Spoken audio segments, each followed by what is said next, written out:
എന്തായാലും മുഖ്യമന്ത്രി കഴിഞ്ഞ ദിവസം ഉയർന്ന ആരോപണങ്ങൾക്ക് കൃത്യമായ മറുപടി നൽകിയാണ്. വർഗീയ കക്ഷികളുമായി ഒരു ഒത്തുതീർപ്പിനുമില്ല എന്നതാണ് പറയുന്നത്. രാഷ്ട്രീയ ചെറ്റത്തരം ഏതെങ്കിലും താൽക്കാലിക ലാഭത്തിന് വേണ്ടി കാട്ടില്ല എന്ന കടുത്ത നിലപാടുകളൊക്കെ സ്വീകരിച്ചുകൊണ്ടാണ് മുഖ്യമന്ത്രി ഇന്ന് മാധ്യമങ്ങളെ കണ്ടിരിക്കുന്നതെന്ന് കൂടി ശ്രദ്ധേയമാണ്. എന്തായാലും കടുത്ത നിലപാടുകൾ തന്നെയാണ് മുഖ്യമന്ത്രി. നാടിൻ്റെ സമാധാനം അട്ടിമറിക്കാൻ ശ്രമം നടക്കുന്നുണ്ട്, അതിന് തങ്ങളൊപ്പം ഉണ്ടാവില്ല, താൽക്കാലിക ലാഭത്തിന് വേണ്ടി ഒരു രാഷ്ട്രീയ ചെറ്റത്തരവും കാണിക്കില്ല എന്ന കടുത്ത നിലപാടുകൾ മുഖ്യമന്ത്രി സ്വീകരിക്കുകയാണ്. വി അരുൺ നമുക്കൊപ്പം ചേരുന്നുണ്ട്.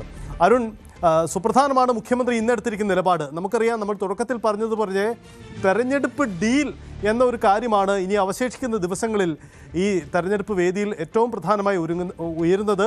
പ്രതിപക്ഷ നേതാവ്, മുഖ്യമന്ത്രി, ഈ രണ്ടു പേരും ഈ രണ്ട് മുന്നണികളുടെയും വാദമുഖങ്ങൾ ഉന്നയിക്കുന്ന പ്രധാനികളായി മാറുകയും കൂടിയാണ്. മുഖ്യമന്ത്രി ഇന്ന് ആവർത്തിക്കുകയാണ്, ഞങ്ങൾ ഒരു തരത്തിലുള്ള വിട്ടുവീഴ്ചയില്ലെന്ന് പറയുന്നു. എന്താണ് യഥാർത്ഥത്തിൽ ഇപ്പോൾ നടക്കുന്ന ചർച്ചകളുടെ അടിസ്ഥാനം? തെരഞ്ഞെടുപ്പ് ഡീൽ എന്ന ആക്ഷേപം ഇടതുപക്ഷത്തിനെതിരെ ഉന്നയിക്കുമ്പോൾ മുഖ്യമന്ത്രി നൽകുന്ന മറുപടി അത് എത്ര കണ്ട് തൃപ്തികരമാണ്? വരും ദിവസങ്ങളിലും സമാനമായ നീക്കങ്ങൾ ഉണ്ടാകുമോ? സഹിത്ത് കോൺഗ്രസ് ആണ്, പ്രതിപക്ഷ നേതാവാണ് ഈ ഡീൽ ആരോപണം ആദ്യം ഉന്നയിച്ചത്. അദ്ദേഹം ഒരുപക്ഷെ പാലക്കാട് LDF നിർത്തിയ സ്ഥാനാർത്ഥി ദുർബല സ്ഥാനാർത്ഥിയാണ്. മാത്രമല്ല, അത് മുസ്ലിം വിഭാഗത്തിലുള്ള ആളാണ്. അവിടെ പിരായിരിയും പാലക്കാടും ഉൾപ്പെടെയുള്ള പാലക്കാട് മുനിസിപ്പാലിറ്റി, പിരായിരി പഞ്ചായത്തും അടക്കമുള്ള സ്ഥലങ്ങളിൽ മുസ്ലിം ന്യൂനപക്ഷങ്ങളുടെ വോട്ട് വലിയ രീതിയിലുള്ളതാണ്. അവിടെ കോൺഗ്രസിന്റെ UDF സ്ഥാനത്തെ വിജയത്തെ നിർണ്ണയിക്കുന്നത്, അവരുടെ ഭൂരിപക്ഷം കൂട്ടുന്നതുമൊക്കെ ആ രണ്ട് പഞ്ചായത്തുകളിലെ വോട്ടുകളാണ്. മറിച്ച് മാത്തൂരും കണ്ണാടിയും ഒക്കെ ഇടത് ശക്തി കേന്ദ്രങ്ങളുമാണ്. അവിടെ ആ വോട്ട് കൂടി വിഘടിച്ചു പോകുന്ന തരത്തിൽ, അതായത് ഈ രണ്ട് പാലക്കാട് മുനിസിപ്പാലിറ്റിയും പിരായിരി പഞ്ചായത്തിലുമൊക്കെ മുസ്ലിം വോട്ടുകൾ വിഭജിച്ചു പോകുന്ന തരത്തിൽ ഒരു സ്ഥാനാർത്ഥി LDF അവതരിപ്പിച്ചാണ് ഡീൽ ആരോപണങ്ങൾക്ക് തുടക്കമെന്ന് വേണം കരുതാൻ. അത് ലക്ഷ്യം വെച്ചാണ് VD സതീശൻ പാലക്കാട് ഉൾപ്പെടെയുള്ള മണ്ഡലങ്ങളിൽ CPM BJPക്ക് വേണ്ടി ഡീൽ നടത്തുന്ന ആരോപണവുമായി രംഗത്ത് വന്നു. സ്വാഭാവികമായി അവിടെ ന്യൂനപക്ഷ വോട്ടുകൾ CPMലേക്ക് കൂടി ഒരു ഭാഗമെങ്കിലും പോയാൽ അവിടെ ശോഭാ സുരേന്ദ്രന്റെ BJPയുടെ വിജയം എളുപ്പമാകും. അവിടെയാണ് ഈ ഡീൽ ആരോപണങ്ങൾക്ക് തുടക്കമായത്. പിന്നാലെ അത് കോൺഗ്രസിന്റെ മറ്റു നേതാക്കളും ഏറ്റെടുത്തു. മറുപടിയുമായി രംഗത്തെത്തിയത് മുഖ്യമന്ത്രി പിണറായി വിജയനാണ്. ഇടതുമുന്നണിയുടെ ആ ക്യാമ്പയിനും നയിക്കാൻ ഇറങ്ങിയത്, ആരോപണങ്ങൾക്ക് മറുപടിയുമായി രംഗത്തിറങ്ങിയത്. അത് വാർത്താ സമ്മേളനം അദ്ദേഹം ആഞ്ഞടിച്ചു. അതിനു പുറമെ ഇന്നലെ ഒരു ഫേസ്ബുക്ക് കുറിപ്പിലൂടെ പ്രതിപക്ഷ നേതാവ് രൂക്ഷമായി വിമർശിച്ചുകൊണ്ട് എന്തുകൊണ്ട് 2006 ഒരു ചിത്രം, 2006 പ്രതിപക്ഷ നേതാവ് ഗോൾവാൾക്കറുടെ ചിത്രത്തിന് മുന്നിൽ നിലവിളക്ക് കൊളുത്തുന്ന ഒരു പടം പുറത്തുവിട്ടുകൊണ്ടാണ് മുഖ്യമന്ത്രി എന്തുകൊണ്ട് ഈ ഡീലിനെ പറ്റി പറയുന്നത്. 2006 ഡീലിനെ കുറിച്ച് പറയുന്നില്ല. മലക്കപ്പള്ളി സ്കൂളിലാണ് ആ ഒരു പരിപാടി നടന്നത്, പറവൂർ മണ്ഡലത്തിലെ മലക്കപ്പള്ളി സ്കൂളിൽ. ആ ഡീലിനെ കുറിച്ച് എന്തുകൊണ്ട് പ്രതിപക്ഷ നേതാവ് പറയുന്നില്ല? പലപ്പോഴും പ്രതിപക്ഷ നേതാവ് RSS നേതാവിന്റെ ഛായാചിത്രത്തിന് മുന്നിൽ നമ്രശിരസ്കനായി നിന്നു, വിളക്ക് കൊളുത്തി എന്നൊക്കെ പറയുമ്പോൾ 2013 ഉള്ള ഒരു ചിത്രത്തെ പറ്റിയാണ് പലപ്പോഴും പ്രതിപക്ഷ നേതാവ് മറുപടി പറയുന്നത്. അതേ പരിപാടിയിൽ അന്നത്തെ പ്രതിപക്ഷ നേതാവ് VS അച്യുതാനന്ദൻ പങ്കെടുത്തിരുന്നു. VSന് പങ്കെടുക്കാമെങ്കിൽ എന്തുകൊണ്ട് തനിക്ക് പങ്കെടുത്തു എന്ന ചോദ്യമാണ് പ്രതിപക്ഷ നേതാവ് ഉന്നയിക്കുന്നത്. എന്നാൽ ഈ 2006 കൂടി 2013 സാമാന്യവത്കരിക്കാതെ 2006 കൂടി മറുപടി പറയണമെന്നായിരുന്നു മുഖ്യമന്ത്രിയുടെ ആവശ്യം. ആ ചിത്രവും അദ്ദേഹം ഇന്നലെ ഫേസ്ബുക്കിലൂടെ തന്നെ പുറത്തുവിട്ടു. തൊട്ടു പിന്നാലെ മറുപടിയുമായി രംഗത്ത് വന്നു. നേരത്തെയുള്ള മുഖ്യമന്ത്രി 75 ജയിച്ചതുൾപ്പെടെയുള്ള ജനതാ പാർട്ടിയുടെ പിന്തുണയോടുകൂടി അടിയന്തരാവസ്ഥയ്ക്ക് ശേഷം ജനതാ പാർട്ടിയും ഇടതുപക്ഷവുമൊക്കെ ചേർന്ന് മത്സരിക്കുമ്പോൾ അന്ന് അവരുടെ സ്ഥാനാർത്ഥിയായല്ലേ പിണറായി വിജയൻ ജയിച്ചു എന്ന ചോദ്യവുമായി പ്രതിപക്ഷ നേതാവ് രംഗത്ത് വന്നു. അതോടുകൂടിയാണ് കളം ചൂടുപിടിച്ചത്. വീണ്ടും ആ ആരോപണത്തിന് മറുപടിയുമായി മുഖ്യമന്ത്രി തന്നെ ഫേസ്ബുക്കിലൂടെ രംഗത്ത് വന്നു. പ്രതിപക്ഷ നേതാവ് കള്ളങ്ങൾ പ്രചരിപ്പിക്കുന്നയാളാണ് എന്ന് പറഞ്ഞുകൊണ്ട് ഈ BJP കോൺഗ്രസ് കൂട്ടുകെട്ടിന്റെ ചരിത്രമൊക്കെ പറഞ്ഞുകൊണ്ട് മുഖ്യമന്ത്രി വീണ്ടും പ്രതിപക്ഷ നേതാവ് രംഗത്ത് വന്നു. ഏതായാലും ഇന്നും അതിന്റെ തുടർച്ചയാണ് മുഖ്യമന്ത്രിയുടെ വാക്കുകളിൽ നിന്ന് ഉണ്ടായിരിക്കുന്നത്. ഡീൽ ആരോപണം തന്നെയാണ് ഇതുവരെ ഈ തെരഞ്ഞെടുപ്പിൽ ഏറ്റവും പ്രധാനപ്പെട്ട ഒരു ചർച്ചാ വിഷയമായി മാറുന്നത്. CPM BJP ഡീൽ എന്ന് പ്രതിപക്ഷം പറയുമ്പോൾ ഡീൽ യഥാർത്ഥത്തിലുള്ളത് BJPയും കോൺഗ്രസുമായാണ് എന്ന ആരോപണവുമായി, അത് ആദ്യം ഇവിടെ പറഞ്ഞത് കോൺഗ്രസ് വിട്ട നേതാവ്, യുവ നേതാവ് നുസൂറാണ്.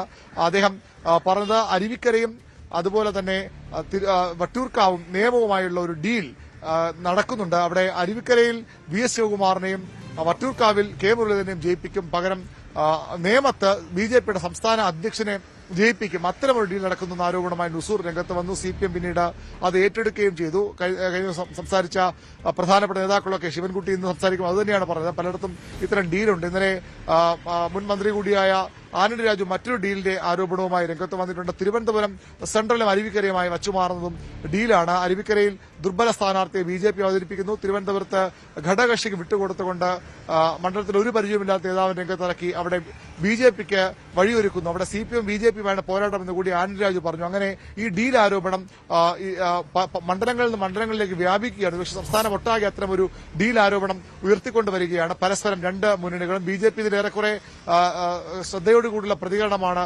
നടത്തുന്നത്. ഒരു ഏറ്റവും പ്രധാനപ്പെട്ട ഒരു കാര്യം, ഈ ഡീൽ ആരോപണങ്ങൾ ഒരുപക്ഷെ കേരള രാഷ്ട്രത്തിൽ മാത്രം ഒതുങ്ങുന്നതല്ല.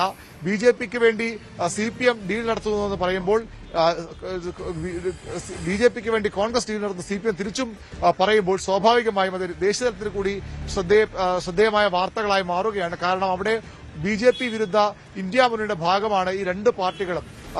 കേരളത്തിൽ തെരഞ്ഞെടുപ്പ് പ്രചരണത്തിന് വന്ന ACC അധ്യക്ഷൻ മല്ലികാർജ്ജുൻ ഖാർഗെയും അതുപോലെ രാഹുൽ ഗാന്ധിയും ഒക്കെ ഈ വിഷയത്തിൽ CPMനെയും മുഖ്യമന്ത്രിയും ഒക്കെ വിമർശിച്ച് രംഗത്ത് വന്നു. അത് ഈ ഇന്ത്യ സഖ്യത്തിൽ രണ്ട് പാർട്ടികളും തമ്മിലുള്ള ബന്ധത്തെ കൂടി മോശമാകുന്ന തരത്തിലെ കാര്യങ്ങൾ വളർന്നു കഴിഞ്ഞു. ഇപ്പോൾ അവരുടെ ലക്ഷ്യം, കോൺഗ്രസിന്റെ ലക്ഷ്യം കേരളം പിടിക്കുകയാണ്, CPMന്റെ ലക്ഷ്യം കേരളം നിലനിർത്തുകയാണ്. പക്ഷേ അത് ദേശീയതലത്തിലും രണ്ട് പാർട്ടികൾ തമ്മിലുള്ള ബന്ധത്തെ മോശമാക്കുന്ന തരത്തിലെ കാര്യങ്ങൾ വളരുന്നുണ്ട്. വരും ദിവസങ്ങളിലും ഈ ഡീൽ ആരോപണം ഉയർന്നു നിൽക്കും. ആർക്കാണ് BJPയുമായി ചങ്ങാത്തം ഉണ്ടായിരുന്നത്, ആരാണ് ഇപ്പോഴും ഡീലിന് ശ്രമിക്കുന്നത്, ആർക്കാണ് ഡീൽ കൊണ്ട് ഗുണമുണ്ടാകാൻ പോകുന്നത് എന്നൊക്കെയുള്ള ചർച്ചകൾ സജീവമാകുന്നുണ്ട്. ജമാഅത്തെ ഇസ്ലാമിയുടെ രംഗപ്രവേശവും ഒക്കെ നമ്മൾ കണ്ടതാണ്. ജമാഅത്തെ ഇസ്ലാമിയും ഇന്നലെ കോൺഗ്രസിന് പിന്തുണ പ്രഖ്യാപിച്ചാണ് രംഗത്ത് വന്നത്, UDF പിന്തുണ പ്രഖ്യാപിച്ചാണ് രംഗത്ത് വന്നത്. BJP ജയിക്കുമെന്ന് ഉറപ്പുള്ള മണ്ഡലങ്ങളിൽ മാത്രം അവിടെ എന്ത് വേണമെന്ന് പിന്നീട് തീരുമാനിക്കും. അവിടെ CPMന്റെ നിയമം പോലുള്ള മണ്ഡലങ്ങളാണ് അദ്ദേഹം ജമാഅത്തെ ഇസ്ലാമി വെൽഫെയർ പാർട്ടി ഉദ്ദേശിക്കുന്നത്. അവിടെ ആർക്ക് പിന്തുണ പറഞ്ഞിട്ടുണ്ട്. പക്ഷേ അവിടെ CPM സ്ഥാനാർത്ഥികൾ പിന്തുണ നൽകിയേക്കാം.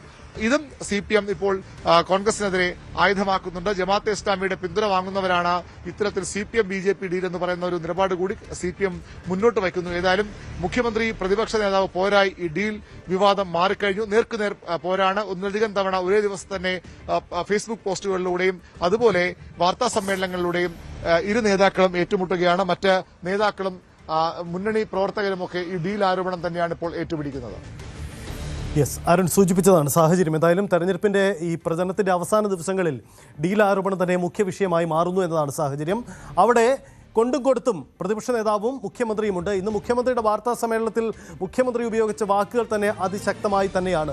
പ്രതീക്ഷിക്കാം നമുക്ക് VD സതീശന്റെ മറുപടി വരുന്ന മണിക്കൂറുകളിൽ അദ്ദേഹം തന്നെ മറുപടിയുമായി കളത്തിൽ വന്നേക്കാം. അങ്ങനെ ആ രീതിയിൽ കൂടി മാറുകയാണ്.